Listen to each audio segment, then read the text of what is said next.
and movies where the main character is a vigilante. Some examples are Robin Hood, Batman, and in Hindi cinema, I'm sure we all know about Amitabh Bachchan's Shahenshah, and now we have Shah Rukh Khan's Jawan.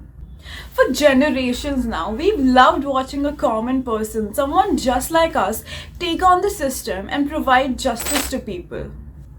While this may be the quickest way of punishing people for their crimes, many people have questioned if it's the right way of serving justice.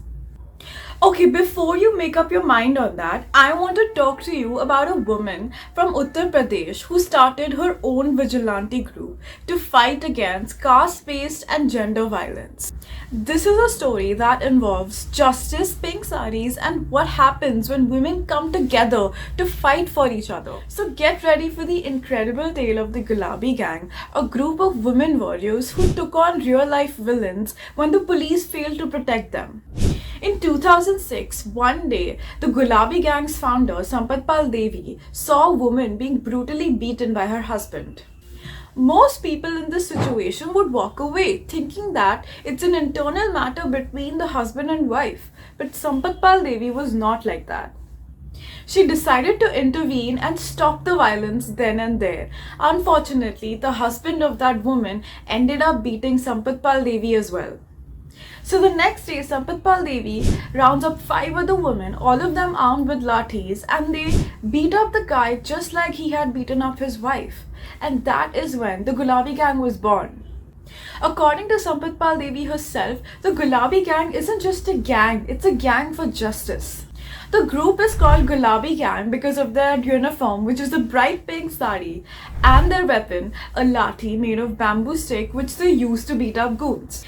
Now you must be wondering, who is Sampat Pal Devi? Let's take a peep into her life. Sampat Pal Devi was born to a poor family in the heart of Uttar Pradesh. She was not sent to school because she was a girl. Instead, she was asked to work in the fields. Frustrated by this inequality, Sampat Pal Devi used to secretly attend school and had even taught herself how to read the alphabet.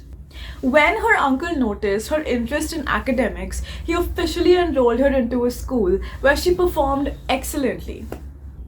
Her life was going well until she had to quit school as her family moved to an isolated village in the Chitrakoot Highlands.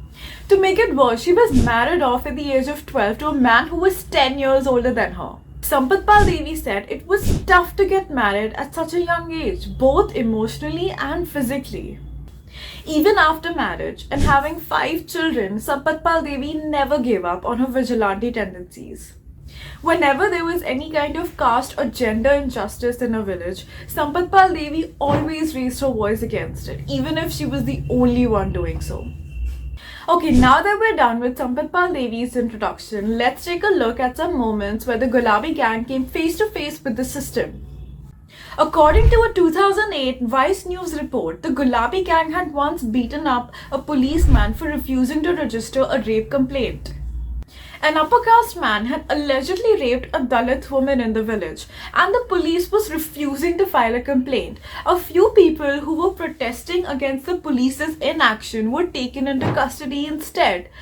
This is when the Gulabi Gang sprung into action. They surrounded the police station and demanded that a case be filed and the protesters be released. When the policeman said no to their demands, they ended up beating him up with their sticks. Another instance was when the Gulabi Gang received complaints about a government shop owner selling his food grains in an open market instead of distributing it to poor families. So what happened was that the gang had been able to catch the truck while it was on its way to the open market. However, even with the evidence on their side, the police had refused to register a complaint. The Gulabi Gang have fought for the rights of the poor to receive subsidised grain rations. Ram Swaroop shows his ration card, but he says there's often no grain in the government stores.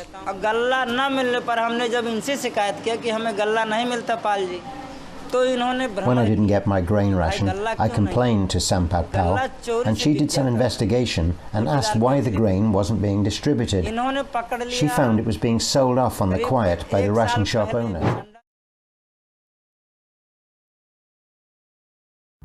Although there have been several reports of Gulabi Gang members using lathis to force authorities to take action against crimes, Sampat Pal Devi has often said that violence is the group's last resort in any situation.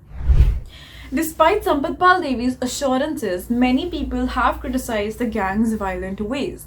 Other people have raised concerns about a possible bias in the media about the gang's activities, as it's always shown in a positive light.